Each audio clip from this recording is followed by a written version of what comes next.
नाशिकमधील धर्मांतरण प्रकरणानंतर आता आणखी एक धर्मांतराचा प्रकार समोर आलाय। पीडित मुलीने दिलेल्या तक्रारीनंतर नाशिकच्या पंचवटी पोलीस ठाण्यात गुन्हा दाखल झालाय।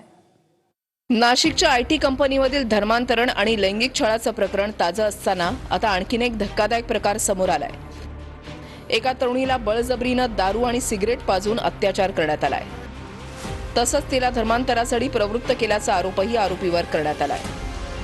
या प्रकरणात संशयित आरोपी तंजीर इनामदारला कोर्टानं 5 दिवसांची पोलीस कोठडी सुनावली आहे। संशयित आरोपी तंजीर इनामदारनं पीडित मुलीला लग्नाचं आमिष दाखवून अनेक ठिकाणी नेलं। तिथे तिला बळजबरीनं दारू आणि सिगरेट पिण्यास भाग पाडलं।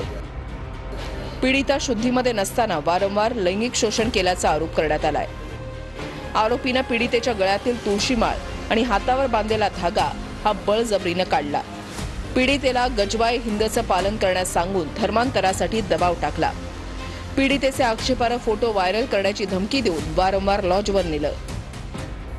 संशयित तंजीर इनामदारनं अशाच पद्धतीनं शहरातील आणखीन काही मुलींना आपल्या जाळ्यात ओढून त्यांचं शोषण केल्याचा दाट संशय व्यक्त केला जातोय।